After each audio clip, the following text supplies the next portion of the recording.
आज हम क्लास 10 का chapter 3 linear equation in two variables का डिस्कशन करते हैं। देखिए, पहले हमें ये जानना होगा कि इक्वेशन होता क्या है। इक्वेशन जनरली हम जानते हैं कि एक स्टेटमेंट होता है जिसमें कुछ वेरिएबल्स होते हैं और ये जो होता है वो इक्वल के साइन के द्वारा एक दूसरे से अलग होते हैं। जैसे a+5 that is equal to 6, इस तरह का जो रहता है वो हमारा क्या होता है, इक्वेशन होता है। तो लीनियर इक्वेशन क्या होता है? लीनियर इक्वेशन वो होता है जिसके जो पावर्स होते हैं ना, जिसका पावर 1 हो सिर्फ, कहने का मतलब जिसका डिग्री 1 होता है ना, वो हमारा लीनियर इक्वेशन होता है। पॉलिनोमियल जिसका डिग्री 1 होगा वो हमारा क्या होगा, लीनियर इक्वेशन होगा। A degree of linear equation is always 1। अब आते हैं solution of equation. Solution of equation कहने का मतलब ये कि वेरिएबल का वैल्यू क्या होगा। अगर x है वेरिएबल तो इसका वैल्यू क्या होगा, अगर ये वैल्यू हम निकाल लेते तो इसका सॉल्यूशन हो जाता है। A value of the variable which makes the two sides of the equation equal is called the solution of equation. ठीक है, जैसे हम लिखते हैं a+3 that is equal to 4, तो यहाँ पर ना हम एक जगह पर कौन सा वैल्यू रखें कि इसको ये इस चीज़ को सेटिस्फाई करेगा। तो एक जगह पर अगर हम 1 रखते हैं तो 1 रखने पर क्या होगा, सेटिस्फाई किया, इसका मतलब a इज इक्वल टू 1, ये 1 क्या हो गया, 1 हमारा सॉल्यूशन हो गया इक्वेशन का। अब कुछ बातें हमें यहाँ पर ध्यान में रखना है कि अगर इक्वेशन में बात करें तो इक्वेशन में अगर हम सेम ही चीज़ ना LHS और RHS इस दोनों साइड ना अगर हम सेम ही चीज़ ऐड या सब्सट्रैक्ट करें तो कोई फ़र्क नहीं पड़ेगा। ठीक है, मतलब अगर इसमें भी हम कुछ ऐड कर रहे हैं, कुछ इसमें भी ऐड कर रहे हैं, कोई फ़र्क नहीं पड़ेगा। कुछ इसमें भी सब्सट्रैक्ट कर रहे हैं, कुछ इसमें भी सब्सट्रैक्ट कर रहे हैं तो कोई फ़र्क नहीं पड़ेगा। ठीक है, मल्टीप्लाई डिवाइड में भी यही केस है। अगर सेम दोनों तरफ हम क्या करेंगे ना, सेम ही नंबर से अगर मल्टीप्लाई डिवाइड करें तो कोई फ़र्क नहीं पड़ेगा। अब हम बात करते हैं to find the value of variable in any equation we required number of equation to number of variables in equation. कहने का मतलब ये हुआ कि अगर हम ना किसी भी इक्वेशन में अगर हम ना वेरिएबल्स की वैल्यू निकालना चाहेंगे तो ये डिपेंड करेगा कि उस नंबर में कितने, उस इक्वेशन में कितने वेरिएबल्स हैं। जितने वेरिएबल्स होंगे उतने ही सॉल्यूशन निकाले जा सकते हैं। ठीक है, अब हम बात करते हैं यहाँ पर general form of linear equation in two variable. Linear equation in two variable का जो जनरल फॉर्म होता है वो होता है ax + by + c that is equal to 0। लेकिन यहाँ पर ध्यान देना है कि a और b दोनों नन जो ना जीरो नहीं होना चाहिए, मतलब ये नन जीरो इंटीजर होना चाहिए। ठीक है, अब हम बातें हैं कि जीरो मतलब a और b का वैल्यू जीरो नहीं होना चाहिए, c का वैल्यू जीरो हो भी सकता है। Representing linear equation for word problem में हम इसे कैसे रिप्रेजेंट करेंगे, बड़ा आसान है। सबसे पहले क्या करना है कि हमने जो भी अननोन क्वांटिटी होगा ना, अननोन क्वांटिटी को हम क्या करेंगे, एक को x मानेंगे, एक को y मान लेंगे, या एक को a मानेंगे, एक को b मान लेंगे। नहीं, जनरली हमें x और y में ही चलते हैं तो x और y ही मान लेंगे। आते हैं और मानने के बाद जो रिलेशन जिस तरह का रहेगा उस तरह के रिलेशन उसमें हम क्या करेंगे, रिलेशन को हम फाइंड आउट करेंगे और फाइंड आउट करने के बाद तब हम उसके सॉल्व करेंगे। ज्योमेट्रिकल मीनिंग क्या होता है, तो geometrical meaning geometrically a linear equation in two variable can be represented as a straight line. तो जब भी अगर आपसे पूछे ax + by + c that is equal to 0 का ग्राफ क्या होगा, हमेशा ये स्ट्रेट लाइन ही होगा। ग्राफ जो होगा इसका हमेशा स्ट्रेट लाइन है। अब हम करेंगे क्या, जैसे मान लीजिए कि इस फॉर्म में दिया हुआ है तो इसका हम ग्राफ कैसे खींचेंगे, तो आप क्या कीजिए ना, इसको ना y के फॉर्म में ला दीजिए, मतलब y that is equal to कुछ इस फॉर्म में लाइए और लाने के बाद x और y का वैल्यू हम डालेंगे। जैसे यहाँ पर हमने क्या किया, ये y इज इक्वल टू हो गया ax + c by b, अरे कोई चीज़ नहीं है, ये by that is equal to क्या हो जाएगा, by इज इक्वल टू हो जाएगा -c और -ax हो जाएगा। ठीक है, अब अगर हम y इज इक्वल टू करेंगे तो क्या, -c -ax अपॉन में हो जाएगा ये हमारा b, बस सिंपल। अब हम क्या करेंगे, यहाँ से अपना माइनस को कॉमन ले लिए तो यहाँ पर x + c अपॉन में b हो जाएगा। अब हम करें, इसके बाद क्या करें, इसके बाद आराम से टेबल फॉर्म कीजिए, इधर x इधर y लिखिए और लिखने के बाद एक बार क्या कीजिए, एक बार x को 0 ले लीजिए और y का वैल्यू फाइंड आउट कीजिए, दूसरा बार y को 0 ले लीजिए, x का वैल्यू फाइंड आउट कीजिए। बस 2 ही पॉइंट हमें चाहिए, 2 ही पॉइंट से हम स्ट्रेट लाइन का निर्धारण कर लेंगे। स्ट्रेट लाइन को हम डिनोट 2 ही पॉइंट से कर लेंगे। जैसे यहाँ पर एक एग्जाम्पल दिया गया है कि हमें ग्राफ खींचना है किसका, y - x that is equal to 2 का। हम पहले क्या करेंगे, y के टर्म में ला दिए, y that is equal to x + 2, हमने x और y को ले लिया, पहले x को 0 लिया तो y हमें 2 मिल गया, y को 0 लिया, x हमें क्या मिला -2 मिला, मतलब y को यहाँ पर 0 रखा ना तो क्या हो जाएगा x + 2, तो x इक्वल हो जाएगा -2। अब इस तरह से हम ये दो पॉइंट को क्या किए, ग्राफ पर, दोनों पॉइंट को हम ग्राफ पर दिखा दिए। ग्राफ पर दिखाने के बाद इस दोनों पॉइंट को स्केल से यहाँ पर ना मिला लेंगे। मिलाने के बाद दोनों तरफ से हम एरो लगा देंगे, मतलब ये हमारा एक लाइन हो गया, ठीक है। तो इस तरह से हम इसका ग्राफ खींच लिए। अब हम बात करते हैं आगे, solution of linear equation in 2 variable. अगर 2 वेरिएबल में है लीनियर इक्वेशन तो इसका सॉल्यूशन हम कैसे निकालेंगे। The solution of linear equation in 2 variable is a pair of values, one for x and other for y, which makes the two sides of the equation equal। हाँ, अगर कह रहा है कि x + y that is equal to 5, तो यहाँ पर क्या होगा, ये जो सॉल्यूशन इसका होगा तो x का कुछ वैल्यू होगा, कुछ वैल्यू y का होगा, तो वही उसका क्या कहलाएगा, सॉल्यूशन कहलाएगा। अब हम आते हैं geometrical representation of linear equation. Linear equation का ज्योमेट्रिकल रिप्रेजेंटेशन कैसे करेंगे। देखो पहले अगर हमें ना सिस्टम ऑफ लीनियर इक्वेशन दिया है, मतलब सिस्टम ऑफ लीनियर इक्वेशन कहने का मतलब 2 लीनियर इक्वेशन दिए गए हैं, तो इसे हमें पहले ग्राफ के रूप में खींचने होंगे। तो पहले ग्राफ कैसे खींचेंगे, जो तरीका ऊपर हमने बताया सेम वही काम करना है। करना क्या है, आराम से इसमें ना हम y इक्वल टू कर लेंगे, इस वाले में भी हम ना y इक्वल टू कर लेंगे, ठीक है। करने के बाद टेबल बना लेंगे, टेबल पर x और y, एक बार x को 0 y तो y का वैल्यू मिलेगा, y को 0 तो x का वैल्यू मिलेगा। यही काम दोनों इक्वेशन में, यही काम सेम करने हैं। जैसे हम देखते हैं यहाँ पर दोनों में हमें यही काम करने हैं। आइए जैसे हाँ देखिए, एक चीज़ पहले एक और चीज़ समझ आइए, जैसे कि ये एक लीनियर इक्वेशन और एक ये लीनियर इक्वेशन है 2 वेरिएबल्स में, ठीक है। तो क्या हो सकता है, हम जानते हैं कि दोनों का जो ग्राफ होगा वो तो स्ट्रेट लाइन ही होगा। ये स्ट्रेट लाइन कैसे हो सकते हैं, ये स्ट्रेट लाइन हो सकते हैं कि दोनों स्ट्रेट लाइन एक दूसरे को इंटरसेक्ट करें, या ये भी हो सकता है कि दोनों स्ट्रेट लाइन क्या हो, एक दूसरे के पैरेलल हो, दोनों स्ट्रेट लाइन एक दूसरे के पैरेलल हो, या ये भी हो सकता है कि दोनों स्ट्रेट लाइन एक ही के ऊपर हो, ठीक है। तो ये क्या हो सकता है, मतलब कॉन्साइड भी कर सकते हैं। तो इस सब के बारे में हम आगे जानना है कि ये कौन सी कंडीशन होती है जिस कंडीशन में वो एक दूसरे के पैरेलल हो सकते हैं, या कॉन्साइड कर सकते हैं, या फिर क्या ये एक दूसरे के मतलब क्या कर सकते हैं, इंटरसेक्ट कर सकते हैं। तो ये आगे हम इसके बारे में जानेंगे। अब है graphically method of finding solution of a pair of linear equation. एक पेयर ऑफ लीनियर इक्वेशन मतलब 2 लीनियर इक्वेशन है, उसका ना हम ग्राफ के जरिए हम सॉल्यूशन कैसे निकालेंगे। देखिए ग्राफ के जरिए सॉल्यूशन हम ना उसके इंटरसेक्टिंग पॉइंट जो होगा ना, उसी इंटरसेक्टिंग पॉइंट को हम निकाल कर हम क्या कर सकते हैं, ग्राफ के जरिए हम रिप्रेजेंट कर सकते, ग्राफ के जरिए हम उसका ना सॉल्यूशन निकाल सकते हैं। जैसे हम एक एग्जाम्पल दे रहे हैं, कह रहा है कि the path of highway number 1 is given by x plus y that is equal to 7 and highway number 2 is given by इतना, represent the linear equation geometrically, find the solution. मतलब क्या करना है, एक हाईवे का जो नंबर है वो x plus y that is equal to 7 द्वारा दिखा रहा है, और दूसरा हाईवे जो है वो 5x plus 2y that is equal to 20 द्वारा दिखा रहा है। हम क्या करेंगे, कुछ नहीं, आराम से क्या कीजिए, इससे पहले आराम से इसके लिए हम ना एक टेबल बना लेंगे। बनाने के बाद x और y का 2 पॉइंट हमें बस निकाल लेने हैं। यहाँ पर भी सेकंड वाले इक्वेशन में भी वही काम करना है, 2 पॉइंट निकाल लेने। निकालने के बाद दोनों को रिप्रेजेंट कर दीजिए। दोनों को हमने क्या किया, यहाँ पर रिप्रेजेंट किया। तो रिप्रेजेंट करने के बाद ये जो लाइन है वो हमारा x plus y that is equal to 7, और ये वाला लाइन जो है 5x plus 2y that is equal to 20 का रिप्रेजेंट करा है। अब हमें गौर करना है कि ये कट कहाँ रहा है, जिस पॉइंट पर एक दूसरे को कट कर रहा है ना, तो उस पॉइंट से क्या कीजिए ना, दोनों तरफ मिला लीजिए। उस पॉइंट से नीचे की तरफ लाइए और इधर की तरफ लाई जाए। या ये देख लीजिए, ये पॉइंट अगर क्लियर है तो देख लीजिए, ये पॉइंट क्या है, 2 और 5 है। इसका मतलब ये जो हमारा कंडीशन दिया हुआ था ना, इसमें x का वैल्यू 2 और y का वैल्यू कितना होगा, 5 होगा। तो ये हमारा क्या निकला, सॉल्यूशन निकल गया इसका। तो इस तरह से ना हम ग्राफिकली रूप से भी हम ना किसी लीनियर पेयर का हम सॉल्यूशन निकाल सकते हैं, और ऐसे अलजेब्रिकली तो हम निकाल ही सकते हैं, अलजेब्रिकली निकालेंगे आगे। अब हम आते हैं ना एक कंडीशन, एक ना क्वेश्चन है ये, और ये क्वेश्चन बुक का ही है। Aftab tales his daughter 7 years ago I was 7 times as old as you were then। पहले बात समझो आराम से। कह रहा है कि 7 गुना होगा।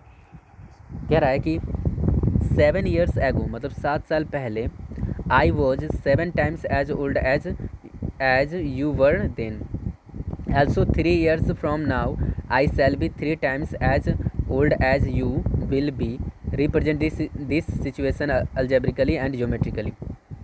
बड़ा आसान है। पहली बात क्या समझना है हमें, कह रहा है कि हमने पहले मान लिया आफ्ताब की एज को हम x मान लेते हैं। तो आफ्ताब का एज क्या हुआ x, कह रहा है कि 7 साल पहले मैं तुमसे 7 गुना था, अपने बेटी से वो कहता 7 गुना था, तो उसके डॉटर के एज को मान लेते हैं y। तो अभी से 7 साल पहले, अभी से 7 ईयर्स एगो, तो x माइनस 7 इसका हो जाएगा, क्योंकि अभी अगर मेरा 20 है तो हम 7 ईयर्स से पहले जाएंगे तो कितना हो जाएगा, तो 20 में से 7 घटा लेंगे। उसी तरह से अभी उसका x है तो उससे 7 साल पहले क्या हो जाएगा, x माइनस 7 हो जाएगा। और इधर ये क्या है, इधर ये y माइनस 7 है, इधर ये y माइनस 7 है, उसमें कितना, उसका 7 गुना है, तो 7 गुना कर लिए। करने के बाद हमें क्या हुआ, इस तरह से पहला इक्वेशन हमें यहाँ से मिल गया। इक्वेशन मिले, जैसे ही इक्वेशन मिले आप क्या कीजिए, यहाँ पर टेबल फॉर्म कर लीजिए अगर हमें उसे ग्राफिकली दिखाना है। फिर दूसरा कंडीशन कह रहा था कि अभी से 3 साल बाद कितने हो जाएंगे, 3 गुने हो जाएंगे। तो अभी से 3 साल बाद मतलब 3 ईयर्स आफ्टर, तो 3 ईयर्स आफ्टर कहने का मतलब ये भी क्या होगा, 3 ईयर ज़्यादा होगा इसका भी एज, और इसका भी 3 ईयर ज़्यादा होगा, और इसका ये 3 गुना हो जाएगा, मतलब 3 टाइम्स हो जाएगा। फिर इसको सॉल्व करेंगे, सॉल्व करने के बाद हमें दूसरा इक्वेशन मिल गया। अब क्या कीजिए, आराम से इन दोनों को क्या करेंगे, इन दोनों को हम रिप्रेजेंट कर रहे हैं। ये लाइन हमें x minus 7y that is equal to minus 42, और ये x minus 3y that is equal to 6, दोनों को हमने क्या किया, रिप्रेजेंट कर लिया। तो रिप्रेजेंट करने के बाद क्या ये दोनों एक दूसरे पर कट तो नहीं रहे हैं, ये दोनों हमें सीधे यहाँ पर पूछ क्या रहा था कि this situation algebraically and geometrically, बस हमें अलजेब्रिकली, तो अलजेब्रिकली हमें ना इस तरह से हमने दिखाया, मतलब 2 इक्वेशन के फॉर्म में, और ज्योमेट्रिकली हमने इस तरह से दिखा लिया। अब हम बढ़ते हैं आगे की तरफ। अब देखिए यहाँ से ना हमारा मेन चीज़ यहाँ से स्टार्ट होता है, कहता है कंपेयर करना है हमें यहाँ पर कंपेयर करने हैं। हम कंपेयर कैसे करेंगे, एक चीज़ ध्यान दीजिए, सिस्टम ऑफ लीनियर इक्वेशन क्या होगा, a1x plus b1y plus c1 that is equal to 0, या a2x plus b2y plus c2 that is equal to 0। अब इससे ना हम कैसे फाइंड आउट करेंगे कि इस दोनों का जो ग्राफ होगा वो एक दूसरे को इंटरसेक्ट करेगा, या एक दूसरे के पैरेलल होगा, या कोइंसाइड करेगा। तो इसको देखने के तरीके क्या है, देख लो यहाँ पर हमें बस ना कंपैरिजन करने हैं, हमें ना रेशियो में कंपैरिजन करना है कि a1/a2 is not equal to b1/b2। अगर a1/a2 अगर b1/b2 के इक्वल नहीं है तब लाइन क्या होगा, कंसिस्टेंट होगा। कंसिस्टेंट कहने का मतलब ये हुआ कि अगर ये इसके इक्वल नहीं है तो ये कंसिस्टेंट हो गया। Graph of 2 equation intersect at a unique point, एक ही पॉइंट पर क्या होगा, ग्राफ जो होगा वो एक ही पॉइंट पर कट करेगा। The pair of linear equation have exactly 1 solution, और जब एक ही पॉइंट पर कट कर रहा है इसका मतलब उसका सिर्फ और सिर्फ एक सॉल्यूशन होगा। कहने का मतलब हुआ कि a1/a2 is not equal to b1/b2, तो वो कंसिस्टेंट होगा और उसका यूनिक पॉइंट पर वो कट करेगा ग्राफ उसका, और एकमात्र सॉल्यूशन होगा। दूसरी कंडीशन क्या है, अगर a1/a2 is equal to b1/b2 is equal to c1/c2 है, अगर तीनों इक्वल है तब इस कंडीशन में क्या होगा, ये जो कंडीशन में जो इक्वेशन होगा वो डिपेंडेंट होगा। क्या होगा, डिपेंडेंट कहने का मतलब एक दूसरे पर निर्भर होगा, ठीक है, डिपेंडेंट होगा। और इसका जो ग्राफ होगा वो एक ही पॉइंट होगा, मतलब ग्राफ जो होगा वो एक ही लाइन होगा इसका, ठीक है। Both the equation are coincide, और इक्वेशन क्या करेगा, एक दूसरे पर कोइंसाइड करेगा। जब कोइंसाइड किया तो एक लाइन पर हम जानते हैं कि इनफाइनाइट पॉइंट होता है, और दोनों लाइन एक ही लाइन पर आ जाएगा। तो इस कंडीशन में क्या होगा, बहुत सारे इसके सॉल्यूशन होंगे, मतलब इनफाइनाइटली मेनी सॉल्यूशंस होंगे। अगला केस क्या है, तीसरा केस है यहाँ पर, और वो तीसरा केस है कि अगर a1/a2 is equal to b1/b2 और is not equal to c1/c2, इस कंडीशन में क्या होगा, तो इस कंडीशन में ये ना इनकंसिस्टेंट होंगे और ये पैरेलल लाइंस होंगे। क्या होंगे, लाइंस पैरेलल होंगे, और इसके कोई सॉल्यूशन नहीं होंगे। कब, किस कंडीशन में, a1/a2 is equal to b1/b2 is not equal to c1/c2, इस कंडीशन में इनकंसिस्टेंट होंगे, और इसके क्या होंगे, इसके ना ग्राफ जो होगा वो पैरेलल होगा और इसका कोई सॉल्यूशन नहीं होगा। तो सिंपली हम समझ के आ रहे हैं कि a1/a2 is not equal to b1/b2। ठीक है, इस कंडीशन में क्या होगा, तो सिर्फ और सिर्फ एक यूनिक सॉल्यूशन होगा और जो लाइन होंगे वो एक जगह पर इंटरसेक्ट करेगा, एक ही पॉइंट पर। अगर a1/a2 is equal to b1/b2 is equal to c1/c2, then क्या होगा, तब ये को इंसाइड करेंगे और इसके ना इनफाइनाइट मेनी सॉल्यूशन होंगे।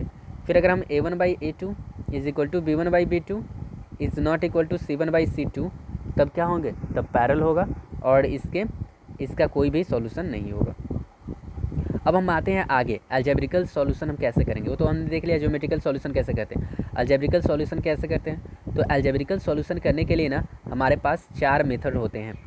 हमारे पास कितने हैं, 4 मेथड्स है। एक है एलिमिनेशन मेथड, दूसरा है सब्स्टिट्यूशन मेथड, तीसरा है क्रॉस मल्टीप्लिकेशन मेथड, चौथा है ग्राफिकल मेथड।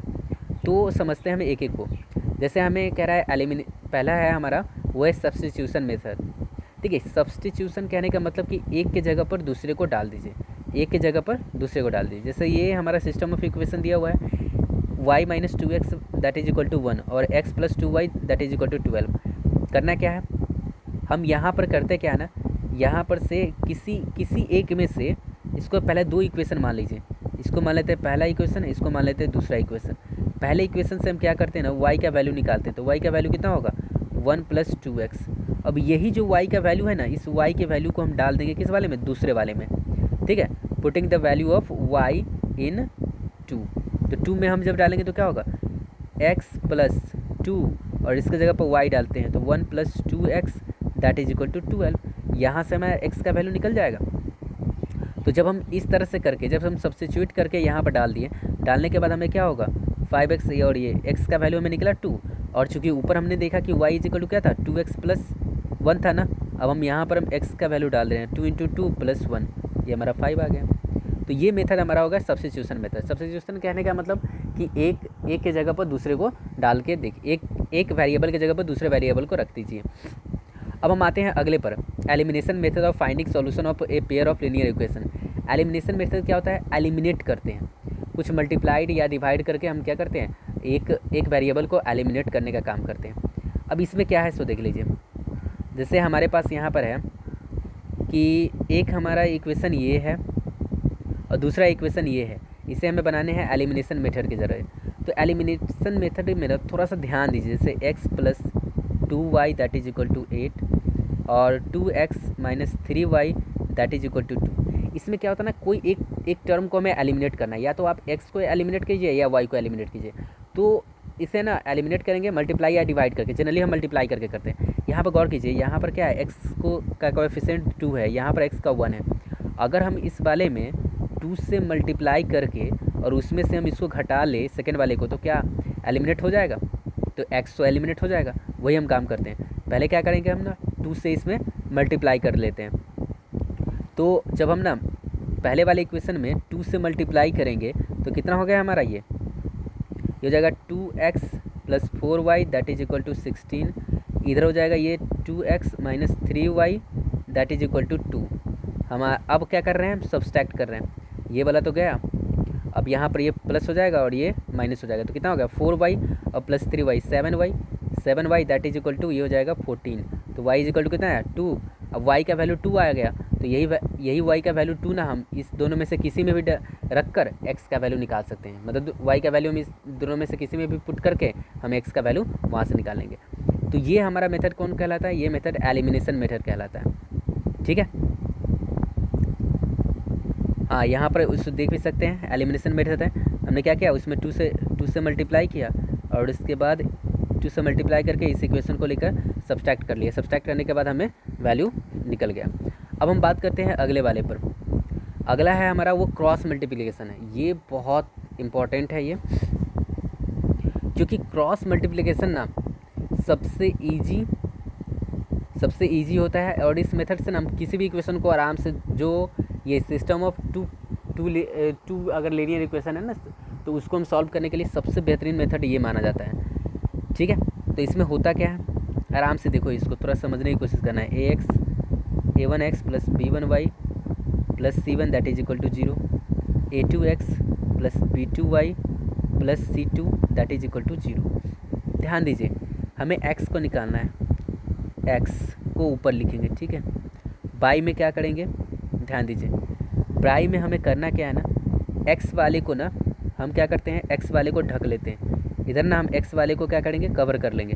कवर करने के बाद हम क्या करेंगे, ये क्रॉस मल्टीप्लाई करेंगे इधर वाले फैक्टर में, क्या करेंगे, क्रॉस मल्टीप्लाई करेंगे। तो हो गया ये b1c2 माइनस b2c1। ध्यान देना है x वाले को हम कवर कर चुके हैं, x वाला हमारा जो है वो कवर कर दिया गया है और इधर वाले में हम निकाले हैं। फिर यही सेम काम करना है, लेकिन y वाले में जाकर हम माइनस लगा देंगे, माइनस y अपॉन में y वाले को कवर कीजिए। तो y वाले को अगर हम ढक लेते हैं ना, y वाले को अगर हम कवर कर लिए तो हमें दिखाई क्या दे रहा है, इधर a1 और इधर c2, इधर यहाँ पर c1 और इधर a2 दिखाई दे रहा है। तो बस वही हमें करना है, a1 c2 minus a2 c1 हो गया। अब हम आते हैं यहाँ पर, ये कांस्टेंट टर्म है, कांस्टेंट टर्म कौन है, c वाला है, तो कांस्टेंट टर्म को हम 1 से दिखाएंगे। अब बाई में देखिए, अब कांस्टेंट टर्म को कवर कर लीजिए तो क्या दिखाई दे रहा है हमें, a1 b2 और a2 b1, तो वही लिखिए a1 b2 minus a2 b1। यहाँ तक में तो कोई दिक्कत नहीं है। अब हम क्या करते हैं, इस वाले इक्वेशन से और इस वाले इक्वेशन से हम x का वैल्यू निकाल लेते हैं, और फिर इस वाले इक्वेशन से और इस वाले इक्वेशन से y का वैल्यू निकाल लेंगे। जो यहाँ पर दिया हुआ है x का वैल्यू हमारा क्या निकलेगा, x का वैल्यू हमें यहाँ से निकल जाएगा। x का वैल्यू निकला हमारा क्या, b1c2 minus b2c1 upon a1 b2 minus a2 b1। फिर y का वैल्यू निकलेगा y का वैल्यू निकलेगा c1 a2 minus c2 a1 upon a1 b2 minus a2 b1। तो ये जो क्रॉस मल्टीप्लिकेशन है, इसको 2 बार 3 बार देखिए, ये समझने की कोशिश कीजिए। जैसे हम ना यहीं से देख लेते हैं, एक बार फिर समझा रहे हैं। हमें x वाले का वैल्यू निकालना है, x का, तो x वाले को भूल जाइए, यहाँ से क्रॉस मल्टीप्लाई कीजिए, तो हो गया ये b1c2 माइनस b2c1, ठीक है। y वाला का वैल्यू निकालना है, तो क्या कीजिए, y वाले को भूल जाइए और यहाँ से a1c2 minus a2c1, a1c2 minus a2c1। हमें ये c वाला का वैल्यू निकालना है, c तो कांस्टेंट टर्म है, उसको 1 मानते हैं, इसको भूल जाइए। अब ये हो गया a1 b2 minus a2 b1, लेकिन यहाँ पर ध्यान रखना है, इसको माइनस में लेना है y को, हो गया ना। अब इसी के आधार पर हम क्या करते हैं, इसी के आधार पर हम सॉल्यूशन करेंगे। अब हम आते हैं आगे, जब रिड्यूसिबल फॉर्म में रहता है, अगला जो टाइप है वो हमारा है, वो है रिड्यूस जब करना रहे। रिड्यूस करने का मतलब ज़्यादा हार्ड मत लीजिए, रिड्यूस कहने का मतलब ये हुआ कि अगर डिनोमिनेटर में x और y दिया हो, मतलब वेरिएबल डिनोमिनेटर में दिया रहेगा, बड़ा आसान सा तरीका है, उसको क्या कर लीजिए ना, उसको कुछ मान लीजिए। जैसे यहाँ पर दिया है ना 2 बाई एक्स दिया हुआ है, 2 बाई एक्स है, इसको हम लिख सकते हैं 2 इंटू 1 बाई एक्स, और 3 बाई वाई है, इसको लिख सकते हैं 3 इंटू 1 बाई वाई। हम क्या करते हैं, इसको मान लेते हैं, कुछ मान लेंगे, जैसे इसको मान लेते हैं पी ए मान लिए, इसको मान लिए क्यू मान लिए, तो फिर तो हो गया वही बात कि 2p plus 3q that is equal to 4, 5p minus 4q that is equal to 9। अब फिर इसको एलिमिनेशन मेथड या सब्स्टिट्यूशन मेथड या क्रॉस मल्टीप्लिकेशन मेथड से आप सॉल्व कर लीजिए। जनरली जो हम लोग करते हैं ना, वो जनरली सब्स्टिट्यूशन मेथड या फिर ना ये एलिमिनेशन मेथड का यूज़ करते हैं। और जहाँ तक बात रहा ये क्रॉस मल्टीप्लिकेशन का, तो क्रॉस मल्टीप्लिकेशन अगर ना क्वेश्चन में कहा जाए तो फिर वहाँ से उससे बनाइएगा। चलिए आगे हम बढ़ते हैं। इस तरह से हमारा ये वाला थ्योरी पार्ट कंप्लीट होता है, लेकिन अभी और कुछ बाकी है जो कि हम अगले पार्ट में करते हैं।